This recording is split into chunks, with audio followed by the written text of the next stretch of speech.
Hi hello family, welcome to Shankar blogger YouTube channel. ಹಾಗೆ ಇವತ್ತು ಒಂದು ದೇವಸ್ಥಾನಕ್ಕೆ ಡ್ಯೂಟಿ ಇತ್ತು ಅಂತ ಹೇಳ್ಬಿಟ್ಟು ಬೆಳಗ್ಗೆ ರೆಡಿಯಾಗಿ ಹೊರಟೆ 4:15ಗೆ. ಗಾಡಿನ ದೇವಸ್ಥಾನಕ್ಕೆ ಹೋಗ್ಬೇಕಂತ ಹೇಳ್ಬಿಟ್ಟು ನಿನ್ನೆ ನೈಟೇ ಎಲ್ಲ ಗಾಡಿ ತೊಳೆದು ನಿಂದ್ರಿಸಿದ್ದೆ. ಯಾವ ಥರ ಕಾಣಿಸ್ತಾ ಇದೆ ನೋಡಿ ಗಾಡಿ. ಹಾಗೆ ಗಾಡಿ ಹತ್ರ ಹೋಗ್ಬಿಟ್ಟು ಹಾಗೆ ಸ್ವಲ್ಪ ಎಲ್ಲ ಗಾಡಿ ಚೆಕ್ ಮಾಡ್ಕೊಂಬಿಟ್ಟು ಗಾಡಿ ಎತ್ಕೊಂಡು ನಾನು ಹೊರಟೆ ಕಸ್ಟಮರ್ ಮನೆ ಕಡೆಗೆ. ಹಾಗೆ ಕಸ್ಟಮರ್ ಅಂತ ಹೇಳೋಕ್ಕೆ ತಪ್ಪಾಗುತ್ತೆ, ಯಾಕಂದರೆ ಇವರೆಲ್ಲ ಒಂಥರ ಫ್ಯಾಮಿಲಿ ಮೆಂಬರ್ಸ್ ಇದ್ದಂಗೆ ನನಗೆ. ಹಾಗೆ ಹೋಗ್ತಿದ್ದಂಗೆ ಆಲ್ರೆಡಿ ಹೊರಗಡೆ ಬಂದು ನಿಂತ್ಕೊಂಡಿದ್ರು. ಹಾಗೆ ಅವ್ರನ್ನಿಬ್ಬರನ್ನು ಪಿಕಪ್ ಮಾಡ್ಕೊಂಬಿಟ್ಟು ನಾನು ಹೊರಟಿದ್ದೆ ಸೆಕೆಂಡ್ ಪಿಕಪ್ ಪಾಯಿಂಟ್ ಕಡೆಗೆ. ಫೈನಲಿ ನಾನು ರೀಚ್ ಆಗಿದ್ದೆ ಸೆಕೆಂಡು ಪಿಕಪ್ ಪಾಯಿಂಟ್ ಕಡೆಗೆ. ಅವ್ರ ಮನೆ ಹತ್ರ ಬಂದು ಗಾಡಿ ಸೈಡ್ ಹಾಕಿದೆ. ಹಾಗೆ ಅವ್ರನ್ನೆಲ್ಲ ಪಿಕಪ್ ಮಾಡಿಕೊಂಡು ಹೊರಟೆ. ಎಲ್ಲಪ್ಪ ಅಂತಂದರೆ ಕಾಟಿಗೆ ಹತ್ರ ನವಿಲಿ ಆಂಜನೇಯ ಸ್ವಾಮಿ ಅಂತ ಹೇಳ್ಬಿಟ್ಟು. ಹಾಗೆ ನಾನು ಹೊಸಪೇಟೆ ಕಡೆ ಪಯಣ ಬೆಳೆಸಿದೆ. ಹಾಗೆ ಹೋಗ್ತಾ ಸಾಂಗ್ ಕೇಳ್ತಾ ಇದ್ರು. ಈ ಸಾಂಗಿಗೆ ನನಗಂತರೂ ನಿದ್ದೆನೇ ಬರ್ತಾ ಇತ್ತು ಗುರು.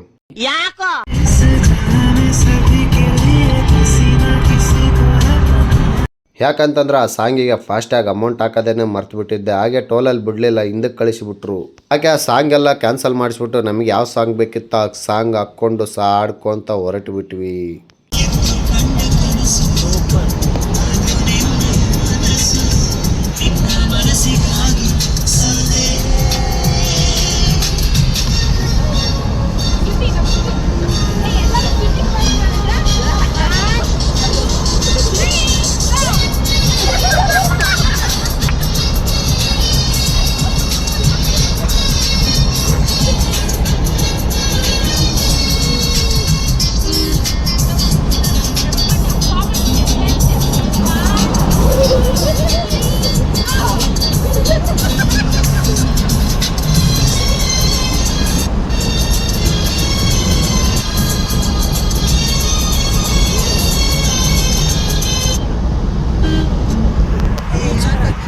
ಹಾಗೆ ಮನೆಯಿಂದ ಟೀ ತೊಗೊಂಬಂದಿದ್ರು, ಫ್ಲಾಸ್ಕಲ್ಲಿ ಹಾಕ್ಕೊಂಬಿಟ್ಟು ಅಂತ ಹೇಳ್ಬಿಟ್ಟು ಮೇನ್ ರೋಡಲ್ಲಿ ಗಾಡಿ ಎಲ್ಲ ಸೈಡ್ ಹಾಕಿ ಹಾಗೆ ಟೀ ಕುಡಿದು ಆ ಕಡೆ ಈ ಕಡೆ ನಮ್ಮ ತಮ್ಮ, ನಮ್ಮ ಸಾರು, ನನ್ನ ತಂಗಿಯವರು ಎಲ್ಲರೂ ಫೋಟೋ ಶೂಟ್ ಮಾಡ್ತಾಯಿದ್ರು.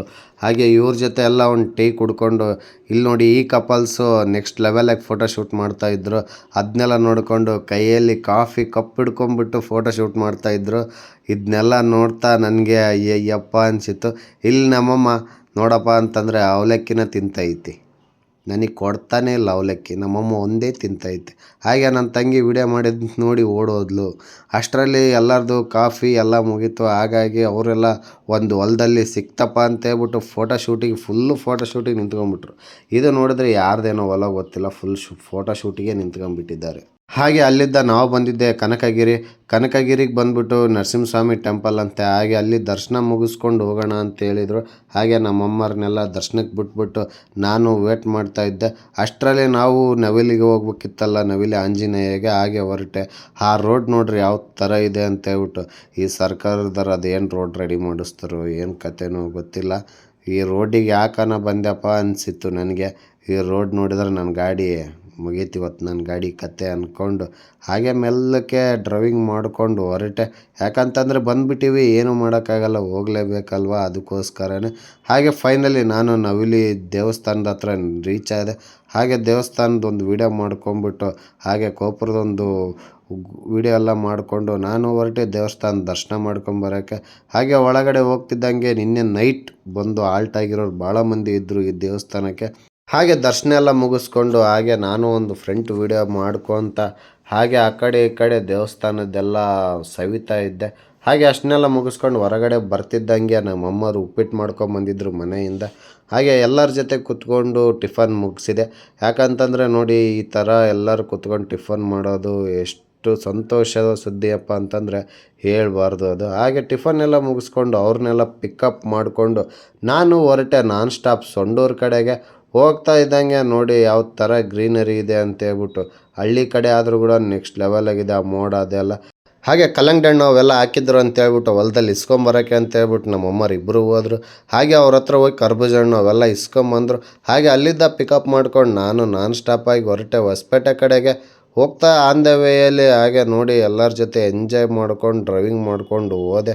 ಹಾಗೆ ಹುಲಿಗೆ ಕ್ರಾಸ್ ಹತ್ರ ಬಂದುಬಿಟ್ಟು ಪ್ಯಾರ್ಲೆಂಟ್ ತೊಗೋಬೇಕಂದ್ರೆ ಆ ಪ್ಯಾರ್ಲೆಂಟ್ ತೊಗೊಂಬಿಟ್ಟು ಅಲ್ಲಿದ್ದ ನಮ್ಮ ಸಾರನ್ನ ಕರ್ಕೊಂಬಿಟ್ಟು ನಾನು ಹೊರಟೆ. ಯಾಕಂದರೆ ಇಲ್ಲಿ ಪ್ಲ್ಯಾನ್ ಚೇಂಜ್ ಆಗಿತ್ತು. ಏನಪ್ಪ ಅಂತಂದರೆ ಹೊಸಪೇಟೆಯಿಂದ ಸೊಂಡೂರು ಹೋಗೋದು ಬೇಡ, ಹೊಸಪೇಟೆಯಿಂದ ಬಳ್ಳಾರಿಗೆ ಹೋಗೋಣ ನಡಿಯಪ್ಪ, ನಿಮ್ಮ ತಂಗಿನ ಹಾಸ್ಟೆಲಿಗೆ ಬಿಡ್ಬೇಕಂತ ಹೇಳಿದ್ರು. ಹಾಗೆ ಬಂದೆ. ನೋಡಿ ಮುಂದೆ ತಾರ್ ರಾಕ್ಸ್ ಹೋಗ್ತಾ ಇದೆ, ಯಾವ ಥರ ಮಾಡಿಫೈ ಮಾಡಿಸಿದ್ದಾನೆ ಅಂತ ಹೇಳ್ಬಿಟ್ಟು. ನೆಕ್ಸ್ಟ್ ಲೆವೆಲ್ ಸೈಕಾಗಿದೆ ಗುರು ಮಾಡಿಫೈ ಗಾಡಿ ಮಾತ್ರ. ಯಾಕಂದ್ರೆ ಅದು ಬಳ್ಳಾರಿ ಅವ್ರದ್ದೇ. ಈ ವಿಡಿಯೋ ಏನಾದರೂ ಬಳ್ಳಾರಿ ಅವ್ರು ನೋಡ್ತಾ ಇದ್ದರೆ ನೆಕ್ಸ್ಟು ಬಂದಾಗೆ ಗಾಡಿ ಕೊಡ್ರಿ ನಮಗೂ ಒಂದು ರೌಂಡ್ ಅನ್ನೋ ಲೆಕ್ಕಕ್ಕಿತ್ತು. ಹಾಗೆ ಬಳ್ಳಾರಿಗೆ ರೀಚ್ ಆಗಿಬಿಟ್ಟು ಅವ್ರಿಗೆ ಊಟಕ್ಕೆ ಬಿಟ್ಟೆ. ಯಾಕಪ್ಪ ಅಂದರೆ ನನಗೆ ಸ್ವಲ್ಪ ಸುಸ್ತಾಗಿತ್ತು, ಯಾಕಂತ ಗೊತ್ತಿಲ್ಲ, ಸ್ವಲ್ಪ ಹೆಡ್ಡೇಕು ಶುಗರ್ ಆಗಿತ್ತು. ಹಾಗಾಗಿ ಊಟ ಬೇಡ ಅಂತೇಳ್ಬಿಟ್ಟು ಗಾಡಿಯಲ್ಲೇ ರೆಸ್ಟ್ ಮಾಡೋಣ ಅಂತೇಳಿ ರೆಸ್ಟ್ ಮಾಡ್ತಾ ಇದ್ದೆ. ಹಾಗೆ ಅಷ್ಟರಲ್ಲಿ ಊಟ ಎಲ್ಲ ಮುಗಿಸ್ಕೊಂಬಂದರು. ಅವ್ರನ್ನ ಪಿಕಪ್ ಮಾಡಿಕೊಂಡು ಹೊರಟೆ ಗುರು ನಾನು ನಮ್ಮ ತಂಗಿನ ಹಾಸ್ಟೆಲಿಗೆ ಬಿಡೋಕ್ಕೆ. ಯಾವ ಥರ ನೋಡಿ ಎದ್ದಿದ್ದೀನಿ, ಯಾವ ಥರ ಇದ್ದೀನಿ ಅಂತ ಹೇಳ್ಬಿಟ್ಟು. ಹಾಗೆ ಅಲ್ಲಿದ್ದ ಬಳ್ಳಾರಿ ದುರ್ಗಮ್ಮಗೆ ಬಂದು ಒಂದು ಕೈ ಮುಕ್ಕೊಂಬಿಟ್ಟು ಹೊರಟ್ವಿ ಹಾಸ್ಟ್ಲ್ ಕಡೆಗೆ. ಹೋಗಿ ನನ್ನ ತಂಗಿನೆಲ್ಲ ಹಾಸ್ಟೆಲಿಗೆ ಬಿಟ್ಬಿಟ್ಟು ಆಕೆಗೂ ಬಾಯಿ ಹೇಳ್ಬಿಟ್ಟು ಹೊರಟ್ವಿ ಸೊಂಡೂರು ಕಡೆಗೆ. ಹೋಗ್ತಾ ಯಾವಾಗ ನೋಡಿದ್ರೆ ರೈಲ್ವೆ ಗೇಟ್ ಬೀಳುತ್ತೆ ಗುರು. ನಾನು ಯಾವಾಗಾದ್ರೂ ಬಳ್ಳಾರಿಗೆ ಬರಲಿ ಈ ರೈಲ್ವೆ ಗೇಟ್ ಬೀಳುತ್ತೆ. ಹಾಗೆ ರೈಲ್ವೆ ಗೇಟ್ ಎಲ್ಲ ಪಾಸ್ ಮಾಡ್ಕೊಂಬಿಟ್ಟು ಅಲ್ಲಿದ್ದ ನಾನ್ ಸ್ಟಾಪಾಗಿ ಸೊಂಡೂರು ಕಡೆ ಹೊಡೆದೆ ಗಾಡಿ. ಅಲ್ಲಿದ್ದ ನಾನು ರೀಚ್ ಆಗಿದ್ದೆ ತೋರಣಗಲ್ಲಿಗೆ ಎಂಟ್ರಿ ಆಗ್ತಿದ್ದಂಗೆ ಪಂಜಾಬಿ ಅವ್ರದ್ದು ಗುರುಗಳ್ದೇನೋ ಬರ್ಡೇ ಇತ್ತಂತ ಹೇಳ್ಬಿಟ್ಟು ಜ್ಯೂಸ್ ಎಲ್ಲ ಕೊಟ್ಟರು. ಹಾಗೆ ಜ್ಯೂಸ್ ಎಲ್ಲ ಕುಡಿದ್ಬಿಟ್ಟು ನಾನು ಫೈನಲಿ ರೀಚ್ ಆದೆ ಸೊಂಡೂರು ರೀಚ್ ಆಗ್ತಿದ್ದಂಗೆ ನಮ್ಮ ಸಾರ್ನೆಲ್ಲ ಅವ್ರ ಮನೆಗೆ ಫಸ್ಟ್ ಪಾಯಿಂಟ್ ಹತ್ರ ಡ್ರಾಪ್ ಮಾಡಿ ನಾನು ಸೆಕೆಂಡ್ ಪಾಯಿಂಟ್ ಕಡೆ ಹೊರಟೆ. ಹೋಗ್ಬಿಟ್ಟು ಸೆಕೆಂಡ್ ಪಾಯಿಂಟ್ ಕೂಡ ಅವ್ರನ್ನೆಲ್ಲ ಡ್ರಾಪ್ ಮಾಡಿ ಅವರಿಗೆಲ್ಲ ಬಾಯ್ ಹೇಳಿ ತಂಗಿಯರಿಗೆ, ಸಾರಿಗೆ, ಮಮ್ಮಿಯರಿಗೆ ಎಲ್ಲ ಬಾಯ್ ಹೇಳಿ ಹೊರಟೆ. ಇವತ್ತಿನ ಬ್ಲಾಗ್ ಇಷ್ಟೇ ಗುರು. ಸಿಗ್ತೀನಿ ನೆಕ್ಸ್ಟ್ ಬ್ಲಾಗಲ್ಲಿ. Tata, bye bye, see you.